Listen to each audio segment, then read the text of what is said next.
Paul Scheer is back with a brand new memoir. He is in the house. It's titled Joyful Recollections of Trauma. The book gives readers an inside look at Scheer's challenging childhood and how it's led him to where he is today. And here to share it all is the author himself, Paul Scheer. Paul, good to see you. Thank you so much for having me. It's great to be here. No, great to have you here. So you were raised to keep things private. You wrote a book. Yeah, I Why? know. Well, because now I'm an adult, right? When you're a kid, they tell you certain things, right? They're like, don't talk about this. We don't, in mixed company, we don't say these things.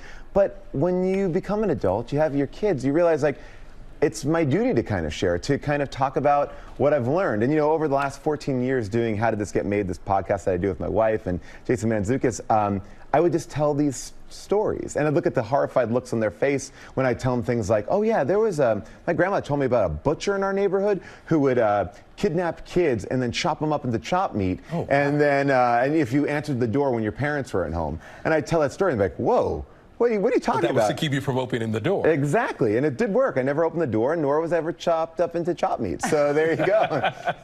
It's funny because you describe your childhood as traumatic. Yes. But also you wanted this book to be funny and entertaining. How do those things go together? Well, I think that we're all like kind of forged in trauma, right? Like whatever has made us and gotten us to this point, like there's good and bad about it. I wanted to embrace both. I'm a comedian, so obviously my version of it, or how I'm going to interpret it, is going to be in a funny way. It's like trauma can be a lot of different things. It could be, this book talks about things like abuse, but it also talks about things like having a really weird run-in with Britney Spears or Robert Downey Jr., or just learning that I have to give up being cool and owning a minivan. Like, that's trauma. Honestly, when you have to own up to getting a minivan, that's a little bit traumatic. They make large SUVs these days. So you also say that being a father helped you write this book. How so?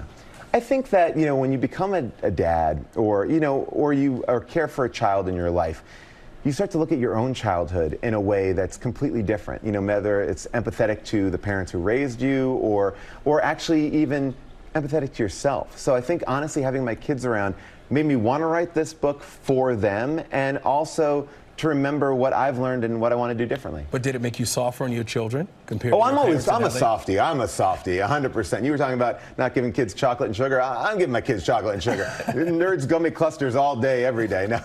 But no, I think, the most important thing is like listening to your kids. And I think that really is something where to make them feel seen and heard is the most important thing. And that's kind of what I wrestled with a little bit in the book, is feeling like I wasn't getting that, but making sure that I'm giving that to my kids.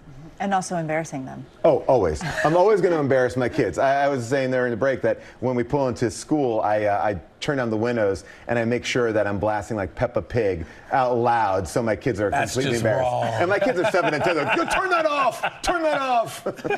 What are you hoping that people who read this book, what are you hoping they take away from it all? I hope that people feel like they're at dinner with me. It's a conversation. I think it's important to share traumatic moments, because everything that I've ever learned and the way that I've become better as a human being is by reading and by seeing what other people have shared about their experiences. So I hope in a way it could help people. It's not prescriptive, and if anything else, you'll learn how to not approach Robert Downey Jr.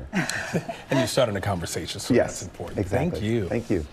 And you can pick up a copy of Joyful Recollections of Trauma wherever books are sold, or you can scan that QR code. It's right there on the bottom of your screen to purchase a copy right now. That was a good one there.